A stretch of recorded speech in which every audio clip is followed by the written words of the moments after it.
What is up, everybody? It's Dr. Vibe here, host and producer of the award-winning Dr. Vibe Show, the home of Epic Conversations. I'm the host of Epic Conversations, 2018 Innovation Award winner given out by the Canadian Ethnic Media Association. And once a month, one of the other things I do is I host an online broadcast for fathers that is co-sponsored by Dove Men Care and Dad Central Canada's National Fatherhood Organization. And we're broadcasting live here on August 23rd here in Toronto. It is hot like fire. I mean, hot today, but we've got even more heat we're bringing. On most Sunday afternoons at 5 p.m. Eastern Time, I host an epic conversation called Black Canada Talking. And Black Canada Talking is about a live online event that provides Black Canadians an opportunity to give their takes and POVs on subjects that are of importance to them. So today, we have another special guest, and I'm hoping he becomes a friend because him and I have a lot of things in common, but we've never met like really officially till mid last week, and it involves the music. But let's give it a little background. Today we're going to be talking about Advance, and for those who don't know about Advance, it's Canada's Black music collective.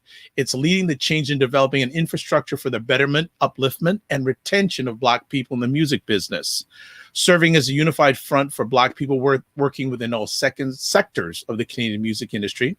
Advance creates conditions for long-term success by addressing racial equality and inclusivity through 4 areas: advocacy, mentorship, community outreach, and business development and entrepreneurship. By holding the corporate, private, and government sectors accountable, Advance is committed to building a more equitable Canadian music industry that grants Canada's Black music communities a fair and valued voice in a consistently growing music nation. Now, the special friend we have today, he's actually on the board of Advance, and this gentleman I've heard about for years, but finally we got him here. But I'm jealous of his background. Well, let me give you some background about him. David Click Cox started his career as a member of the MMVA. And for those who don't know about that acronym, that's Much Music Video Association and Juno-nominated group, the Maximum Definitive. For those who don't know about Much Music, you may be watching outside of Canada. Canada's national music station is called Much Music. He created a reputation for his promotional and marketing efforts, working closely with concert promotions with REMG. And for those who don't know about that acronym, that's the Ramos Entertainment Music Group. And Jonathan Ramos, the R in the REMG, is one of the key figures in the history of hip-hop music in Toronto.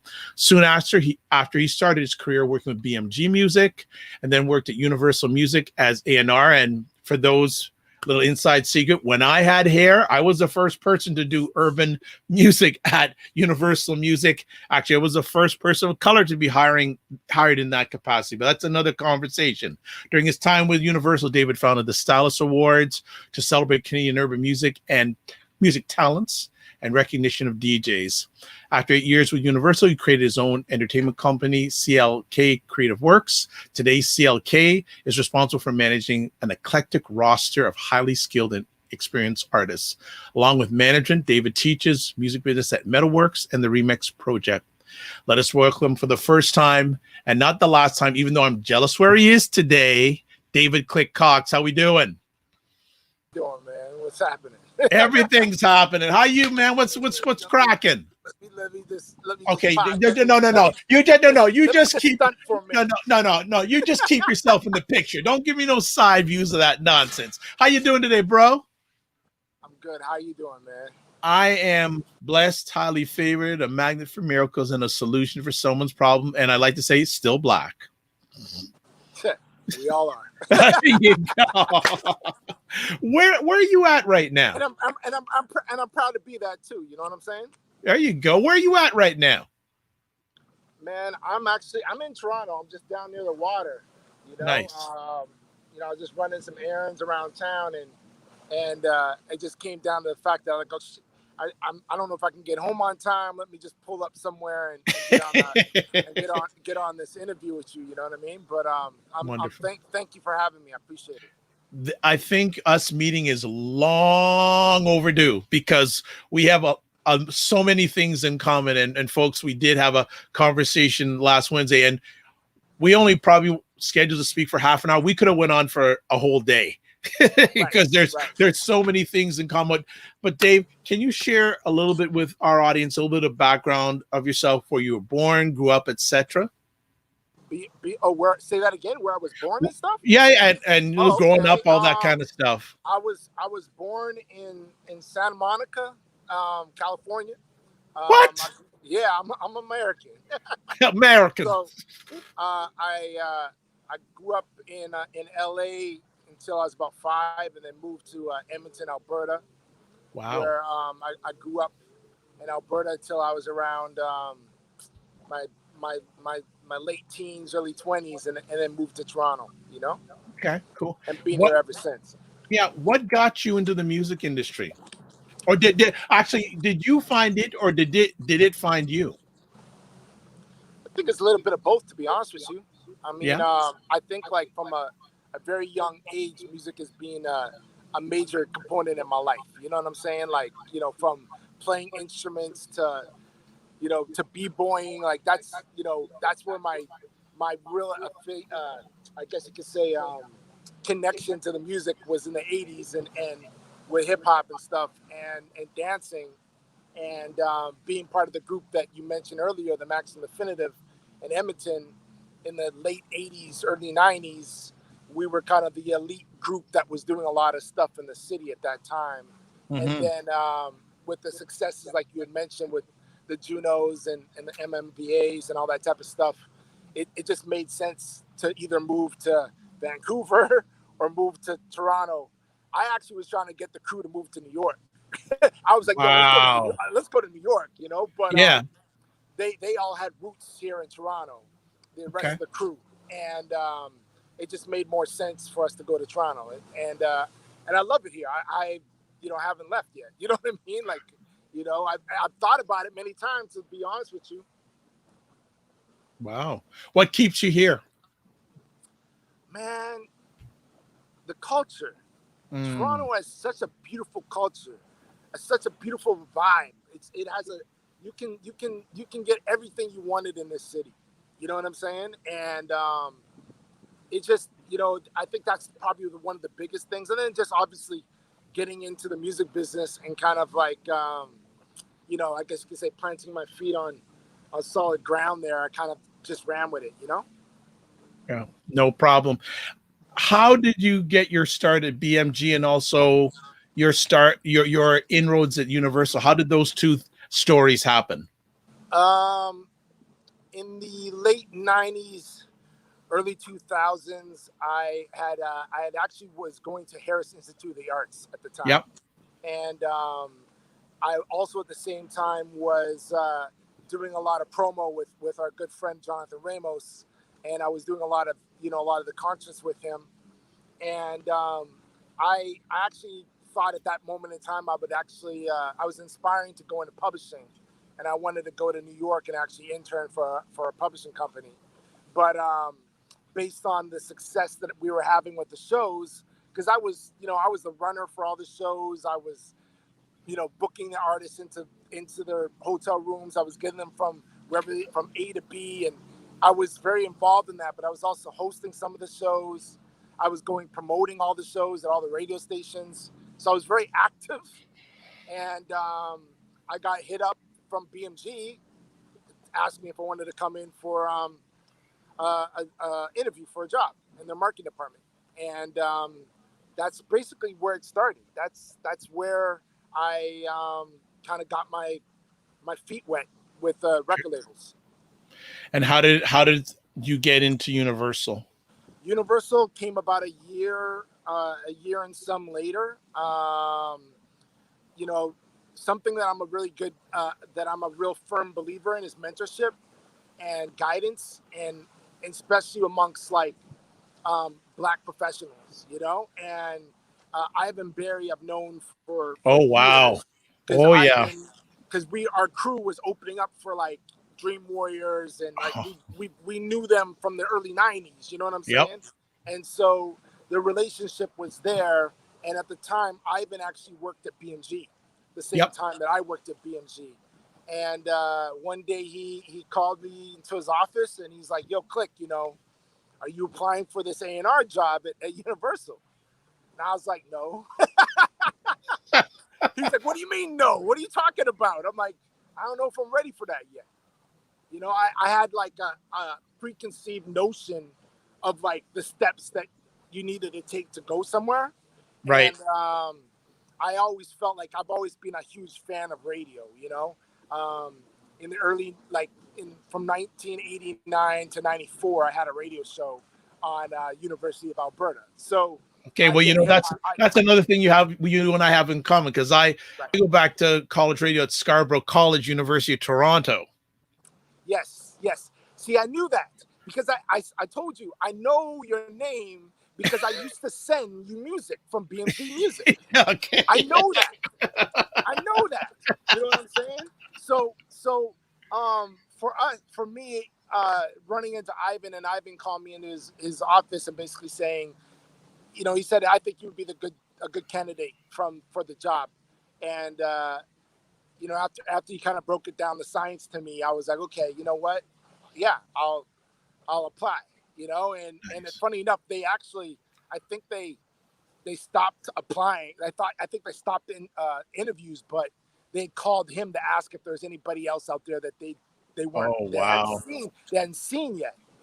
And so that was a Friday. On the Monday, I went in for an interview.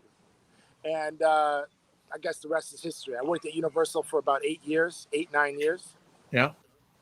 And A&R. What were some memories you have during that 8-year stint? Some things you won't forget. Like Click and I were chatting last week when I was working at Universal. The dominant memory was getting the Roots to play in Toronto the first time. Like, and he said he was at that show, which is actually yeah. But one or two memories from your time at Universal. I think the first one I have to really like rest my hat on is Julie Black, because that was a project that I was really able to get my hands, you know, into the meat and potatoes of the project, and really like lead it and really champion it amongst the company, you know. And then I would also say like memories is just like the time that I was there, especially in the earlier parts, there was a really good synergy of the people that we worked with. And I think that's one thing that people take for granted is we work in a people's business. So it's all about who you connect with and where the synergies are. And that's not just from external to internal. It's also internal. Like, do you gel with the marketing manager? Does the marketing manager gel with the PR team? Like, there's all these things that kind of like that make a great project be successful. And I think from my time, the great memories I have was actually with those individuals, like those people that I was able to cut the cake with. You know what I'm saying? And especially when there was like an urban department at that time, the Universal Urban Department, at the big up everybody that came from that time. And then I think the other thing for me would be just like the endless tiring grind of mentoring the music scene in the community that we have right now. Do you know what I'm saying? Like, you know, I wasn't just somebody who sat at a desk and took what came to me. I went out there and I tried to nurture people. You know what I'm saying? And I believe that if I nurtured certain cats, it would come back in a roundabout way. You know what I'm saying? Nice. Well, I'm gonna give you a choice.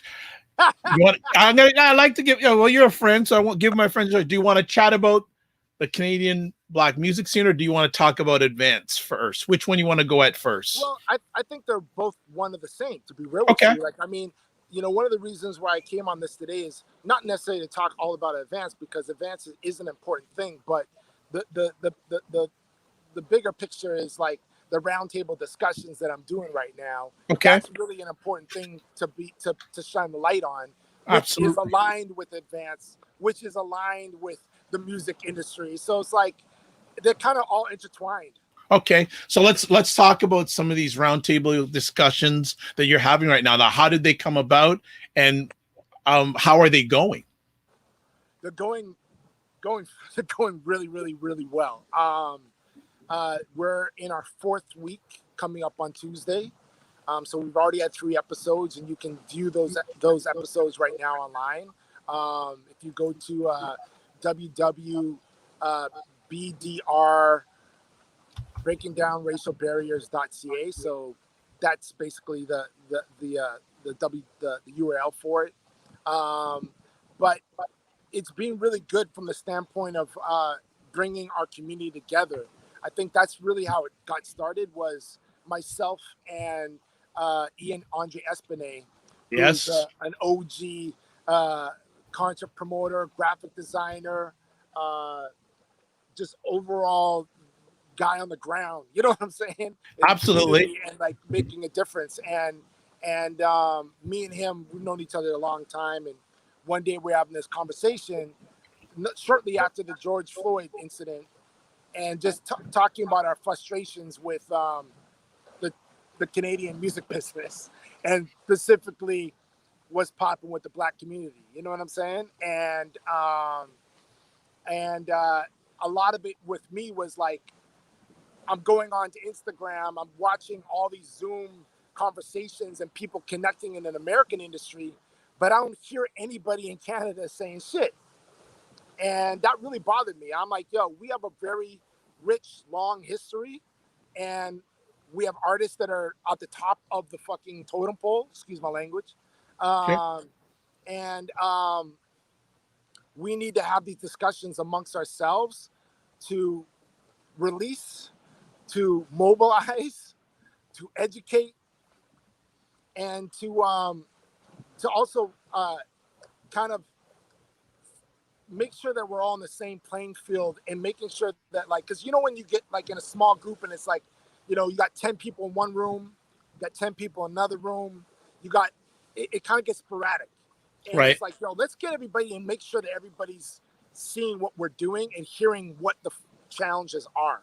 Yep. Especially when it comes to the racial barriers that we've been facing in this country and that continue to face, Nice. So we broke that down into 10 different weeks. Wow. We partnered up with CIMA, which is the Canadian Independent Music Association. And we also aligned with Advance, which is a brand new organization that's there to advance Black music professionals.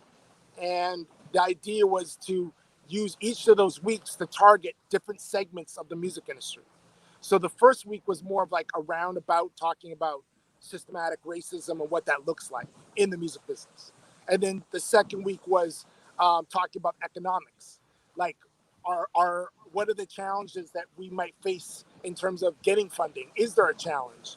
And then last week was about media, and radio, media, newspapers, TV. That was a really good conversation. We try to get the convos to go an hour and a half, and that went 3 hours. And Whoa! It was a long conversation, but it had to be done. Yes. You know what I mean? Yes. And this coming week is all about the live music business, and a lot of that to me is going to be a very heated conversation.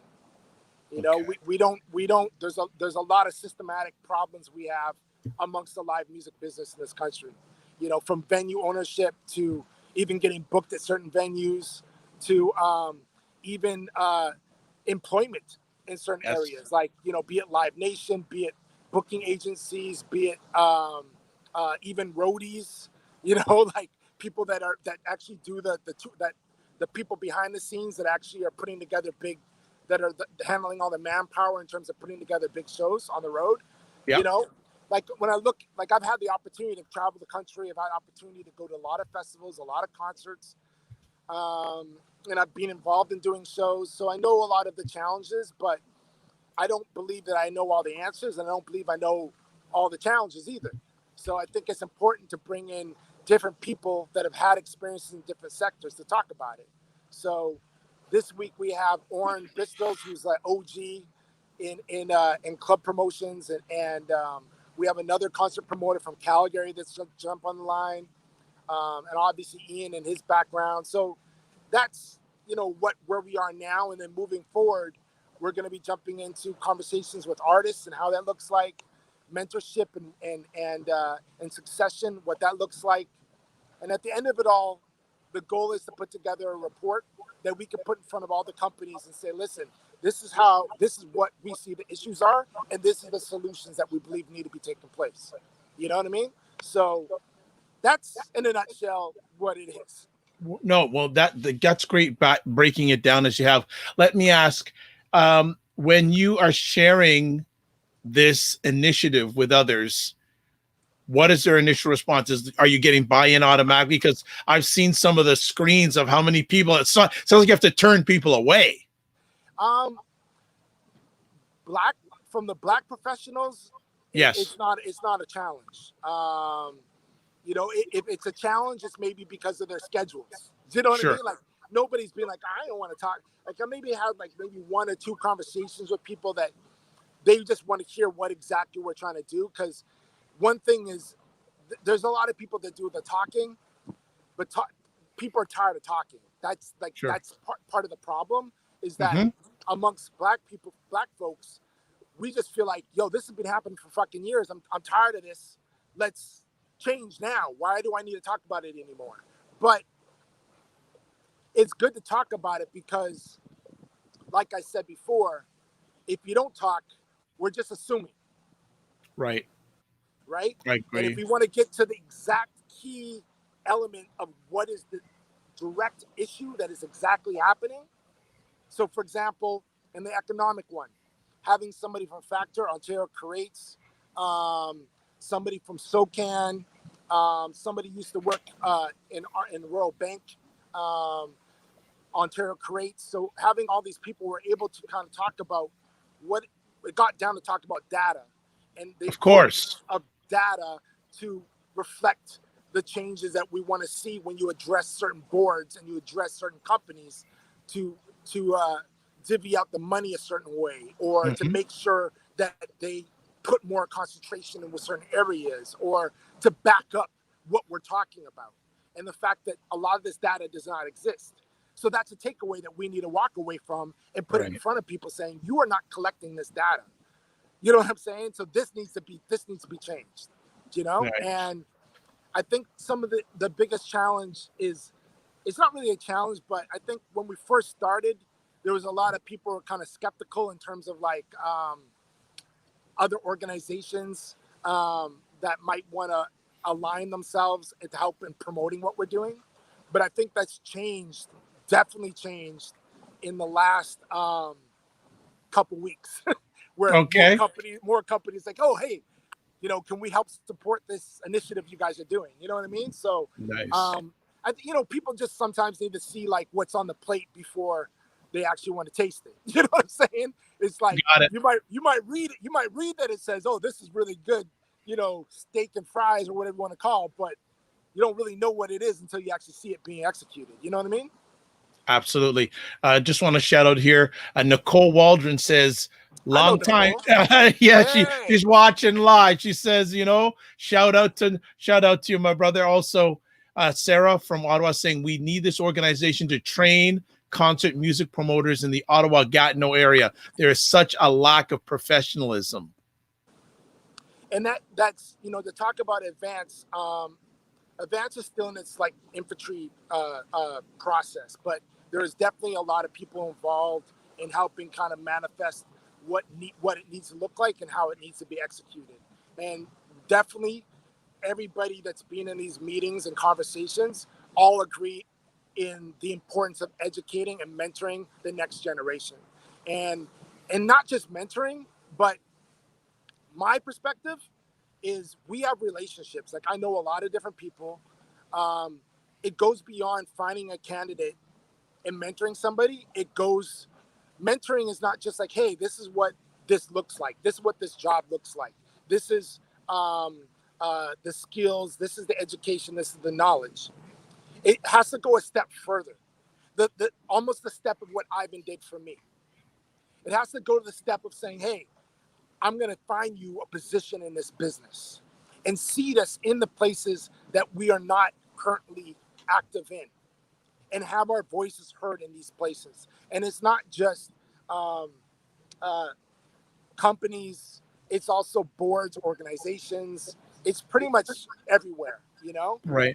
The good thing is, since we've been doing this, I've heard from organizations who have a lack of Black people in their organizations, and they're watching and they're paying attention. And they're like, I've had record companies contact me and be like, "Yo, Click, I'm watching this, and I've asked my staff to watch this." Like, oh, nice. there's definitely there's definitely a feeling of people sitting at the table and watching and listening to what we want. And that's the first step. Now the question is, what's the next? Like, okay, you've heard us, you've seen us. Now let's see what you do with it, you know? And we have a little bit of, I guess you could say, muscle Yeah. when it comes to going to, when some of us have been in the game for 20 plus years, to be able to go and knock on these doors and say, look, this is what the problems are. This is what we're doing to try to fix it. Now we need you to do your part to fix it as well. Do you know what I'm saying? Absolutely. I say this respectfully, you are a music industry veteran. How much, if at all, has the industry changed for Black Canadians during your journey? Through my time? Yep. Don't jump in the water. It looks like you're going to go jump in the water with that question. It's a good question, actually, because I think it's been this. It has not been a this. Right. It hasn't been this. Like, I don't think it's gone worse. Right. But I think that there's like pros and cons to it. Like, you know, there was one time when I felt like, like things are really changing, when we had like I think it was about 6 radio stations across the country that had gone to an urban format, the black music format. You know what I'm saying? And I thought that was like, okay, this is it. And within a year's time, all of those stations, all of them died, except for Flow. And so that was the wave. You know what I'm saying? But then I think the next curve was, in my opinion, was technology. Technology has empowered us to take back to claim our space without gatekeepers to a certain degree. Do you know what I'm saying? Absolutely. So I think that's part of it. I think the other element is there's just way more people finding success. And so our industry is getting bigger. There's more of us now. Like, 20 years ago, there was a smaller community. And maybe even out of those people that were part of that community, how many of them actually had like influence or power or success? It was very minuscule. Now it's like tripled. There's way more of us, way more people, and certain people having successes. So I think it's really about like mobilization. Nice. No, You know it's true. Absolutely. I really think it's about mobilization to make the changes that we want to see, you know? Nice. Sarah from Ottawa is asking, how are you going to hold, quote, them, unquote, accountable? Well, a lot of it is like, I said this in another interview. We're at a place now where, how do I say this? We're at a place now where everything's laid out for you. We know, like, if you're not watching us, if you're not paying attention, and you're actually part of the problem, then we don't want to listen. We don't need you. Like, I'm not trying to beg nobody's friend here. I'm not trying to ask to be in a door that you're not allowing us to be in now. Now, there's certain doors, like the CRTC, for example, which is a door that we need to go and lobby against, in my opinion. So, Dave, like, I believe there's certain doors that we do need to lobby against, and that's going to take data.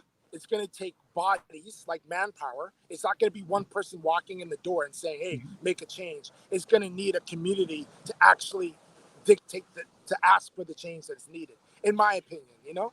Just wanted, and just forgive me for interrupting, that I have a worldwide audience. So if you could just explain the CRTC and their role in all of this, because some people, like I have Dr. Tattoos on from Florida.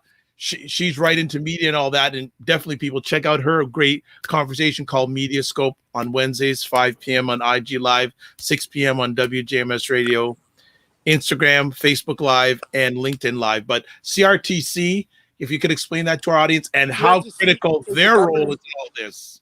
So CRTC, for example, is a governing organization body. I can't remember what it stands. Canadian Radio and Telecommunications. Exactly, right? Commission. So yep. They're the board that dictate like what radio stations get spots on the dial.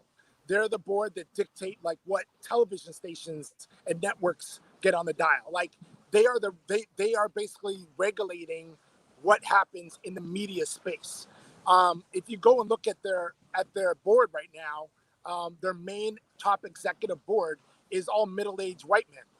Hasn't changed. And then the board underneath them, there is one person up there is a black girl there, and there's a lot of women I noticed, which is awesome to see.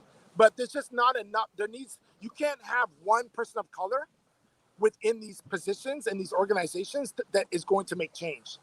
That you need to have way more people involved, so that the challenges that they face when they're in those spaces, they come under attack and they have so much on their shoulders to try to like battle. You need to have more people in the spaces for the voices to be heard properly, in my opinion. Okay. I don't speak for everybody, you know what I mean? Yeah, I know you only speak for yourself. Just my perspective. Okay. Sarah's saying lobby against the CRTC. What's the reasoning? So she's saying why lobby against the CRTC? Why lobby? Well, part of it is like, in my opinion, I believe that if we want to have the media outlets and have our voices and our music, our culture, our lifestyle presented in media properly, we have to have ownership in those spaces. We have to be. We can't let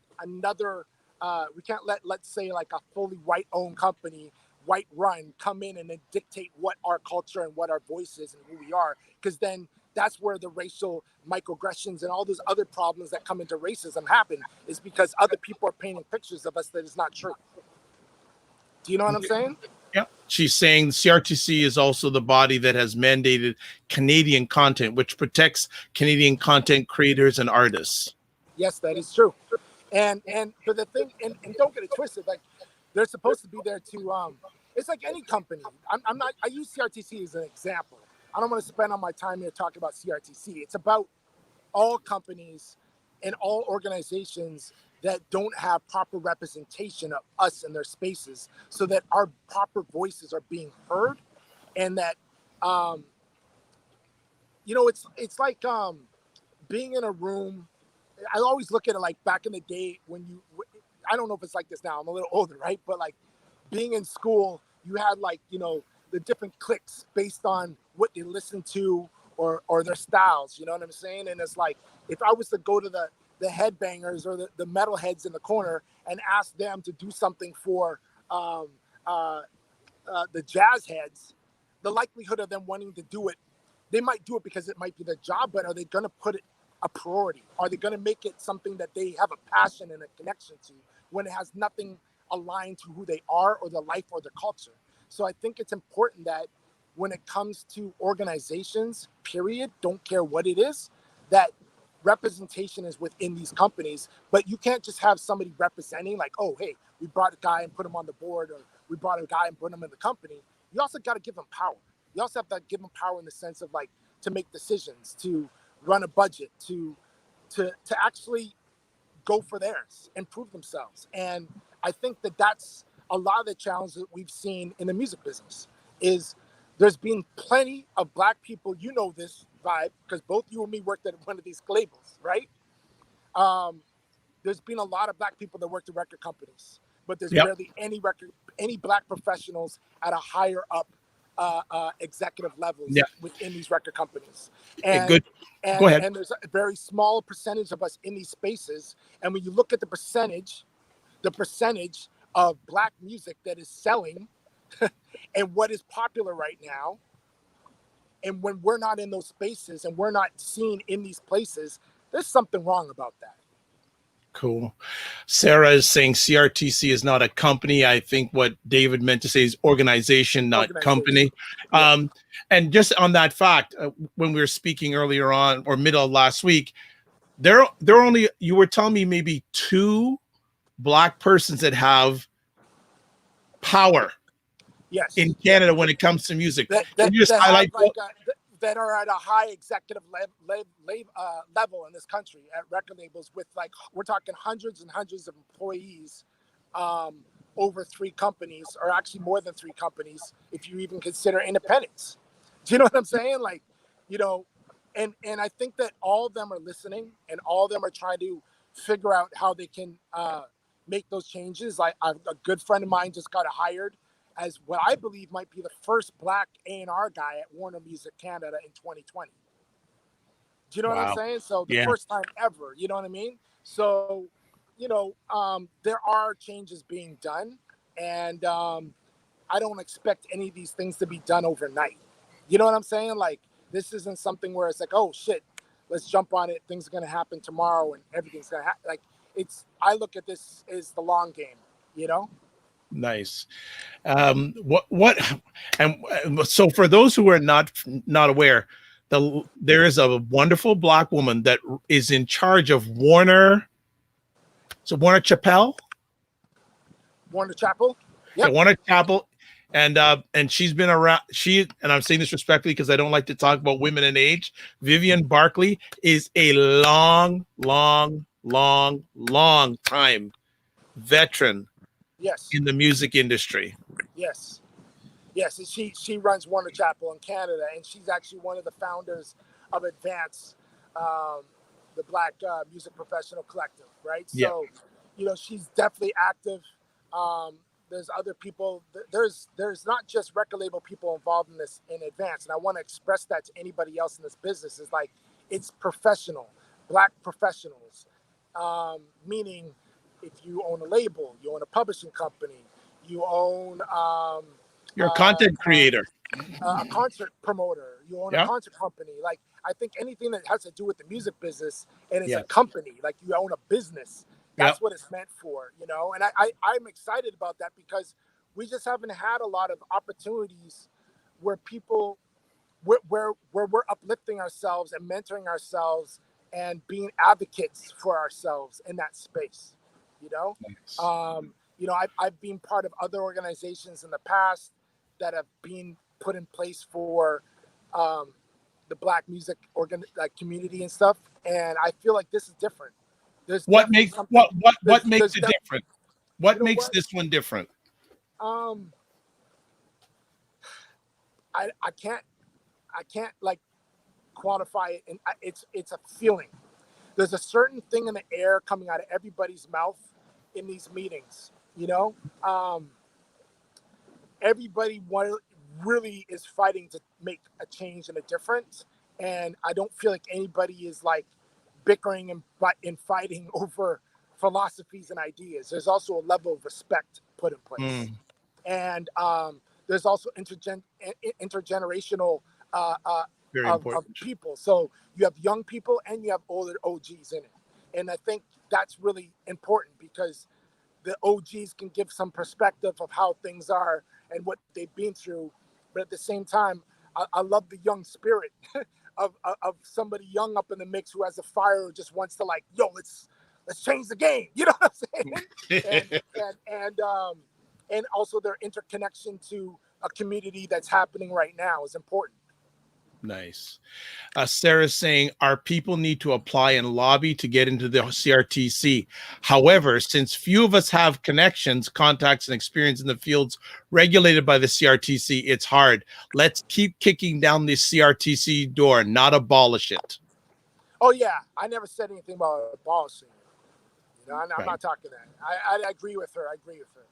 And she's also asking, is Advance working with the Black North Initiative to increase the number of Black executives? It's interesting. The Black North Initiative, I think, kind of started around the same time as Advance. Like, I remember being on the board calls and somebody brought up, hey, do y'all know about the Black North? Like, I don't think there's really, it's interesting because the Black North is very like corporate business world. West Hill and what he's doing over there is great. Yeah. But I don't think that and I can't, just from my experience and what I'm talking about right now, I don't know if there's been any like actual alignment between us two yet. And I think Right. there needs to be. I think Yes. that's something that needs to be done. But like I said, both these organizations are just starting. Both Right. of them are both trying to make, and I do believe both can coexist. I Yeah. don't think that, I don't think that one's going to hurt the other in a bad way. You know what I mean? Got it. But I think that it would be nice to see what synergies the two of them can come together to help with a lot of the stuff that they're doing, you know? Nice. Advance is very music focused. It's all about the music business and the companies within the music circle.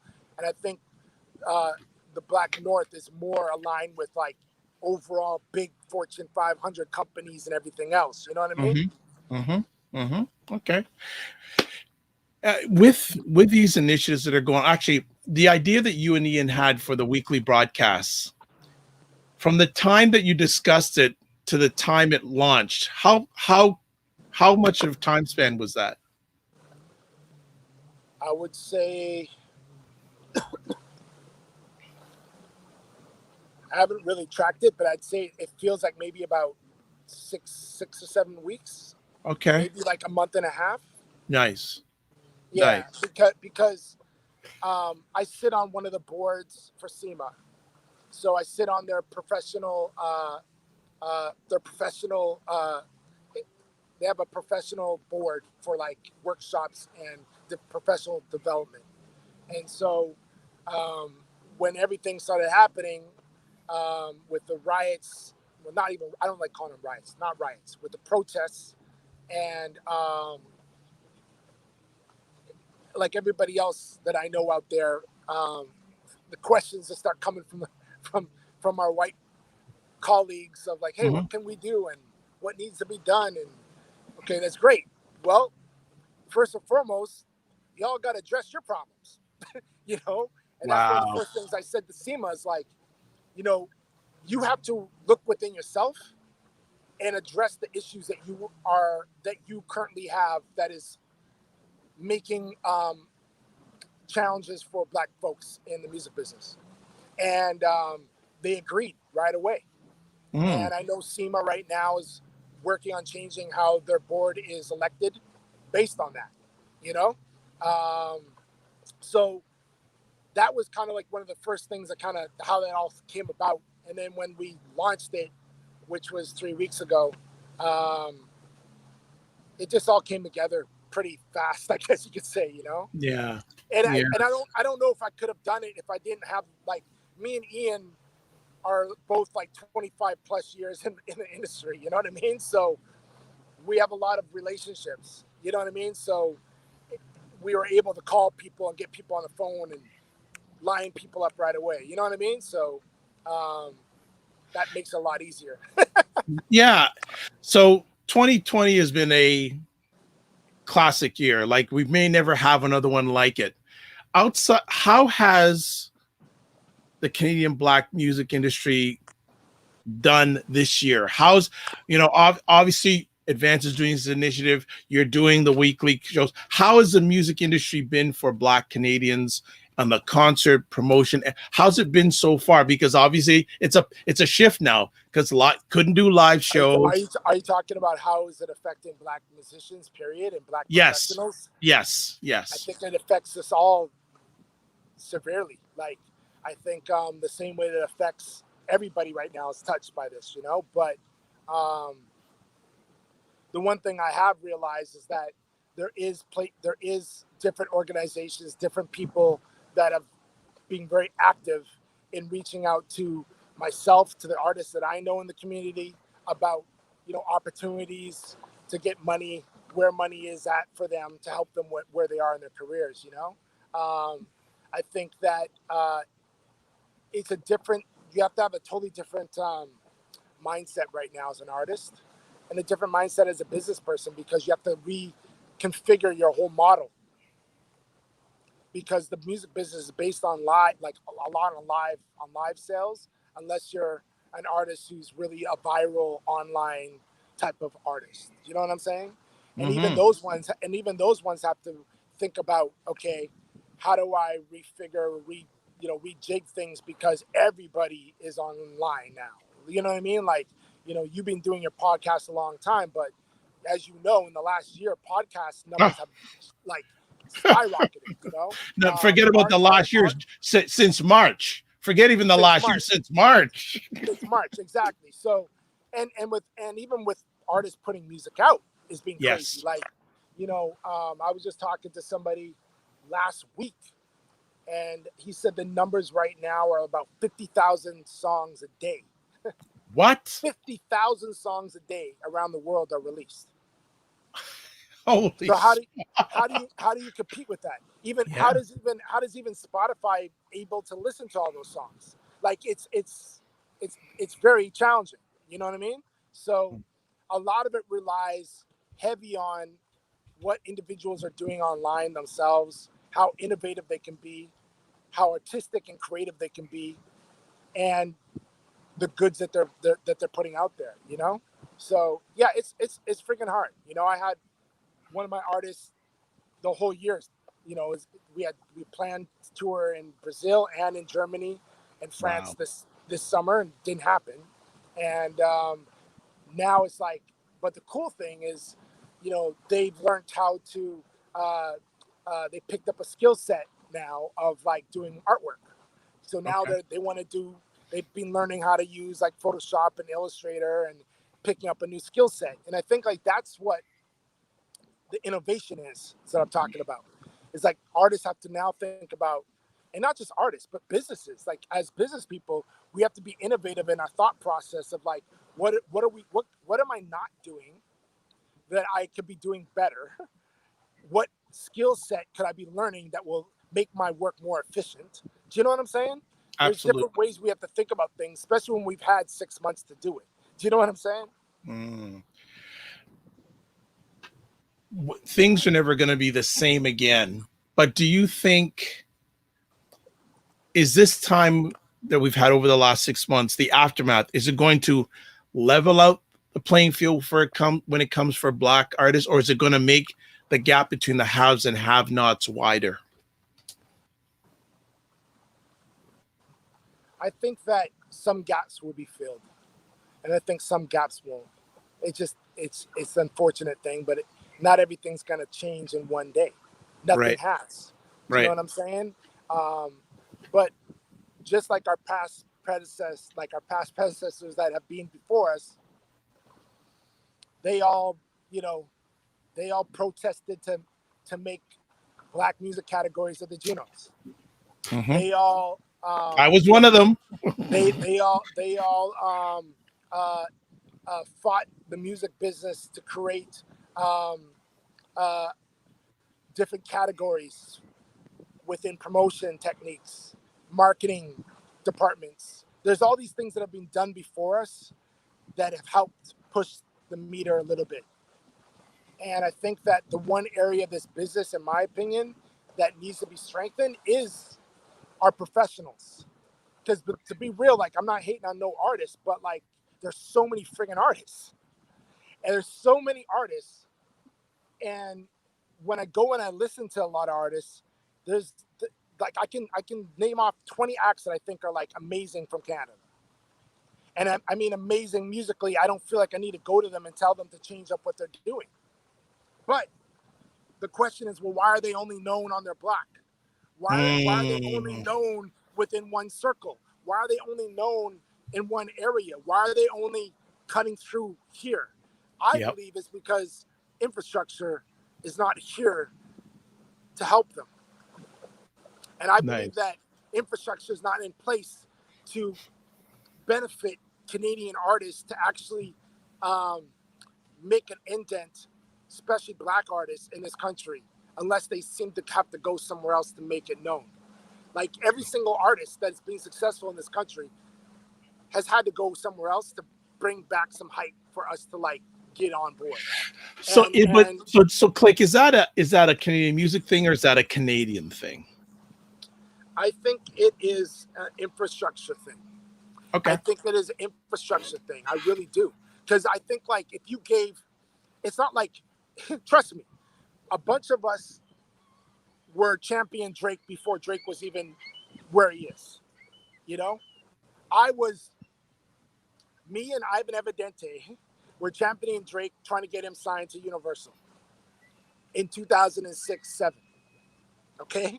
So why didn't that move?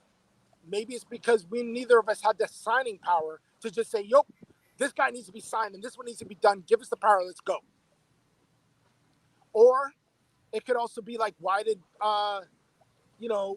there's so many there's so many artists as examples of this who have basically have not had people in their corner of power in the industry to actually dictate this needs to be done for them. You know what I'm saying? Yeah. It's interesting though. My mother-in-law is Salome Bay. Yes, the late and Salome I've been Bay. doing so much research, collecting archival newspaper clippings and trying to make sure that her legacy is preserved.